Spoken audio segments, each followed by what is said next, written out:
Iran America जंग के शोले मजीद बुलंद हो गए। ईरान ने आपने हुर्मज़ पे दो बहरी जहाज़ों को निशाना बना दिया। ये दोनों बहरी जहाज़ किन ममालिक के थे, इन्हें क्यों निशाना बनाया गया, उन्हें कितना नुकसान हुआ, इस बारे में अज़हर अली खान से बात करते हैं। अज़हर भाई, जंग अरूज पर है। आपने हुर्मज़ से कोई बहरी जहाज़ जो है ना वो ईरानी पासदारान इनकलाब गुजरने नहीं दे रहे। दो मजीद बहरी जहाज़ों को निशाना बनाया है, क्या नुकसान हुआ, इस बारे में हमारे नाज़रीन को बताइएगा। अदील भाई, ये दो बहरी जहाज़ हैं बेसिकली, और ये जा रहे थे अपना हुर्मुज़ की तरफ अप्रोच कर रहे थे और बहुत तेज़ी से अप्रोच कर रहे थे। इनको ईरानी पासदारान इनकलाब ने वार्निंग दी और कहा कि रेडियो मैसेजेस के ज़रिए बताया कि आप यहाँ पर मत आएँ और हमने आपको इजाज़त नहीं दी, हमारी इजाज़त के बगैर आप अपना हुर्मुज़ के करीब नहीं आ सकते। तो ये इजाज़त के बावजूद नहीं रुके? नहीं, बल्कि इन्होंने अपनी रफ्तार बढ़ा दी और उनकी रफ्तार कम नहीं हुई, और उसके बाद ईरानी पासदारान इनकलाब ने एक इंतहाई इक़दाम उठाते हुए उन पे हमला किया और बताया जा रहा है कि दो जो ऑयल टैंकर्स हैं उनको निशाना बनाया गया।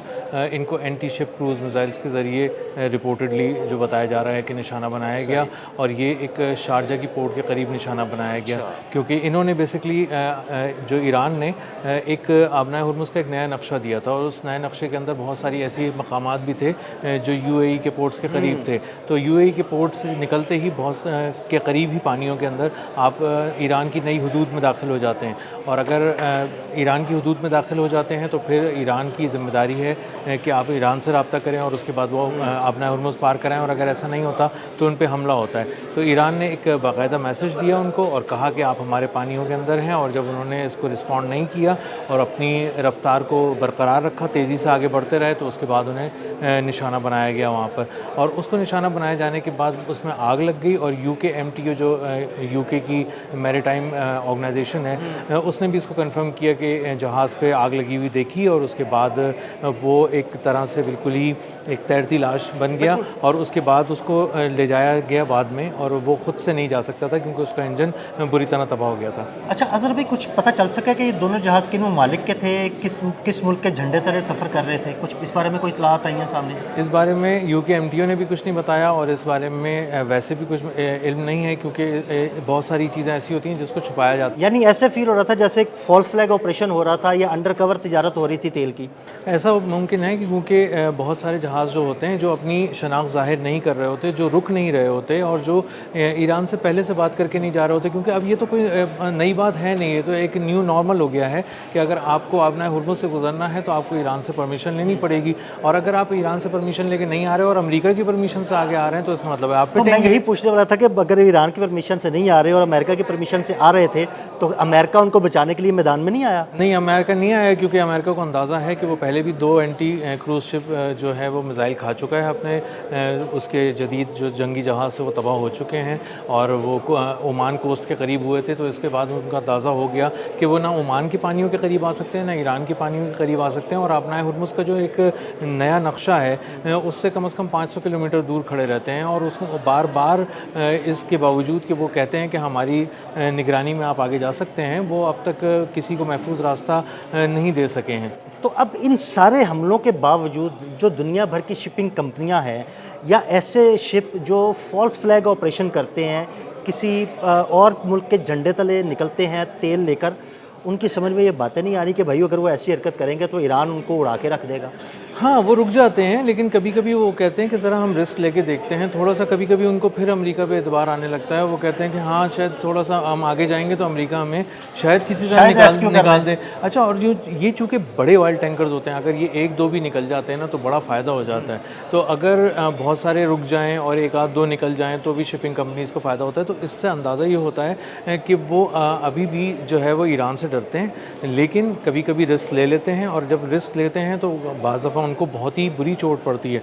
लेकिन ये बात इस्टेब्लिश हो चुकी है कि अमेरिका अपने ब्लॉकेड के नाम पे भी जो यहाँ खड़ा था तब भी कुछ नहीं कर सका, और अभी भी जो उसने एक पूरी एक बहरी नाकाबंदी एक तरह से की हुई है बहरे अरब तक खड़ा हुआ है, तो वो अब तक किसी को ये श्योरिटी नहीं दे सका कि आप हमारे ज़रिए अपना हुर्मुज़ पार कर सकते हैं। अब जो शिपिंग कंपनीज़ हैं उनको ये पता है कि पिछले 4 महीने के दौरान वो मुसलसल वॉर जोन के अंदर हैं, हाई रिस्क है, बहुत ज़्यादा टेंशन्स हैं, सारे जो सिग्नल्स हैं वो सिवियर की तरफ जा चुके हैं, रेड सिग्नल्स हैं, तो जा तो सकता नहीं कोई जहाज़। तो अगर किसी को भेजना है तो आपको रिस्क लेकर ही भेजना है, और अगर कोई रिस्क लेकर एक आध गुजर जाता है तो वो फ़ायदा ही हो जाता है किसी तरह, और थोड़ा बहुत अमेरिका का झंडा भी बुलंद हो जाता है। लेकिन वो अब तक 2 या 3 जहाज़ जो पिछले कुछ महीने के दौरान हमने देखा है, वो गुजारने के अलावा अमेरिका बहुत बड़े पैमाने पे कामयाब हो नहीं सका है। अच्छा अज़हर भाई, ये 2 जहाज़ों पर हमला हुआ है, इसके बाद आलमी मंडी में ख़ाम तेल की कीमतों पर भी कोई असर पड़ा है? और अगर पड़ा है तो अब आगे क्या होने जा रहा है? क्या कीमतें मज़ीद ऊपर जाएँगी? जी, बहुत ज़्यादा असर पड़ा है आदिल भाई, और इंटरनेशनल क्रूड ऑयल की मार्केट मुसलसल आबनाए हुर्मुज़ पे नज़र रखी हुई है, और अमेरिका और ईरान पे नज़र रखी हुई है।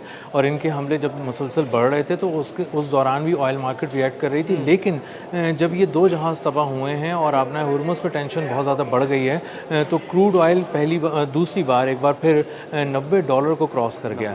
जी, जी, बहुत कीमत है, क्योंकि ये अगर $85 तक भी रहता तब भी ये हाई था, लेकिन मज़ीद 5 से $6 बढ़ना जो है वो एक गैर मामूली बात है।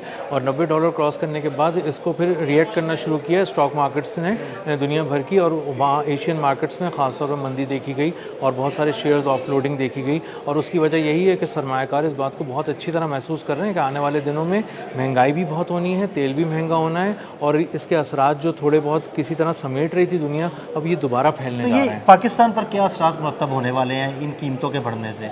पाकिस्तान पे देखें असरात इस तरह मुरतब होने वाले हैं कि पाकिस्तान में पिछले दिनों में पेट्रोल बढ़ गया 5 रुपये लीटर, और उन्होंने कहा कि इस बार गवर्नमेंट ने यही कहा है कि 2 रोज़ में दोबारा प्राइसेस को रिव्यू करेंगे। और उसकी वजह यही है कि सबकी नज़रें, पाकिस्तानी हुकूमत की नज़रें भी आबनाए हुर्मुज़ पे हैं, और वो यही देख रहे हैं कि अगर वहाँ टेंशन मज़ीद बढ़ती है तो फिर उन्हें मजबूरन पेट्रोल की कीमत बढ़ानी पड़ेगी, और अगर वहाँ कुछ कम हो जाता है तो हम इसको कम कर लेंगे। तो अब 15 दिन से जो 7 दिन पे आ गया था मामला, अब वो 2 दिन पे आया हुआ है। और अब मामला ये है कि आने वाले 2 दिनों के अंदर अगर यही सूरत हाल अभी इसी तरह बरकरार रही तो इसका मतलब ये है कि पाकिस्तान में पेट्रोल की प्राइसेस बढ़ सकती हैं। कीमत जो है $90 या $90 से ज़ायद रही तो कितना पाकिस्तान में बढ़ने का खदशा है? पाकिस्तान में दोबारा पेट्रोल बढ़ सकता है। अब ये गवर्नमेंट के ऊपर डिपेंड करता है कि गवर्नमेंट क्या सोच रही है, वो किस ब्रैकेट के अंदर इसको बढ़ाना चाहती है। और अगर लेवी कम करती है या बढ़ाती है, कोई इस तरह के असरात भी मुरतब हो सकते हैं? जी, लेवी की जो एडजस्टमेंट है ना, वो प्राइस पे एक असर डालेगी, ऊपर या नीचे दोनों तरफ। लेकिन ये ज़रूर है कि अगर सूरत हाल यहीं खड़ी रही तो पाकिस्तान में पेट्रोल की प्राइस, जिसको हम समझ रहे थे कि 2 रोज़ के बाद शायद कुछ कम हो जाए, अब टेंशन्स की पेश नज़र हम ये कह सकते हैं कि पेट्रोल प्राइस बढ़ सकती है। अच्छा, पाकिस्तान के साथ साथ या एशियाई मंडियों के साथ साथ यूरोप पर इसके क्या असरात मुरतब होने वाले हैं? यूरोप के असरात बहुत ही शदीद हैं, अमेरिका के असरात बहुत शदीद हैं। वहाँ पे महंगाई जो है वो बहुत ही बेकाबू हुई हुई है, यूरोप के अंदर बहुत बुरा हाल है। और इसको असल में सिर्फ आबनाए हुर्मुज़ से जोड़ने के अलावा हमें सी ऑफ अज़ोव भी देखना पड़ेगा, ब्लैक सी भी देखना पड़ेगा, जहाँ पोर्ट्स तबाह हो रहे हैं यूक्रेन और रूस की जंग में। इसी तरह जो ब्लैक सी है वहाँ पे इस वक्त कोई 30 के करीब जो बड़े ऑयल टैंकर्स हैं वो उड़ा दिए गए हैं। यूक्रेन ने रशिया के ये ऑयल टैंकर्स उड़ाए हैं, और जो फॉल्स फ्लैग ऑपरेशन के तहत अपने तेल की तरसील करते थे। जी, वो शैडो फ्लीट के ज़रिए वहाँ से ले जाए जा रहे थे। और इसका मतलब ये है कि ख़ुद रशिया जैसा मुल्क जो दुनिया भर को तेल एक्सपोर्ट कर रहा था, गैस एक्सपोर्ट कर रहा था, वो अब इसको इंपोर्ट करने पर आ गया है। और ख़ुद यूक्रेन का हाल बहुत पतला हो गया है, क्योंकि रूस ने पिछले 1-2 दिन के अंदर बहुत ही शदीद नौयत के हमले किए हैं, उनकी बंदरगाहों पे किए हैं, उनके जहाज़ों पे किए हैं, और ख़ासकर उन डिपोज़ को उड़ाया है जिसकी वजह से मिलिट्री जो थी उनकी मुसलसल हमले कर रही थी, और अपने व्हीकल्स के लिए और मुख्तलिफ़ किस्म की ट्रांसपोर्टेशन लॉजिस्टिक्स के लिए इसको इस्तेमाल कर रही थी। तो उन जगहों को निशाना बनाया है, बहुत ही प्रिसाइजली निशाना बनाया है रशिया ने। और उसके बाद अंदाज़ा ये होता है कि ओवरऑल जब आप इसको आबनाए Hormuz plus C of Azov वगैरह सब चीज़ों को मिला के देखते हैं तो आपको अंदाज़ा होता है कि दोनों तरफ जो है वो मामला बहुत ख़राब है, आग लगी हुई है। और इससे पेट्रोल प्राइसेस यूरोप से लेके अमेरिका से लेके एशिया और मशरिक़ वस्ता तक हर जगह महंगाई का असर मिलेगा आपको, या फिर पेट्रोल की प्राइसेस बढ़ती हुई नज़र आएंगी। बहुत शुक्रिया अज़हर भाई। अज़हर भाई ने बड़ी तफसील के साथ इस सारे मामले पर रोशनी डाली। मज़ीद अपडेट्स के लिए हमें फॉलो करते रहें। अदील अहमद और अज़हर अली ख़ान को इजाज़त दीजिएगा। अल्लाह हाफ़िज़।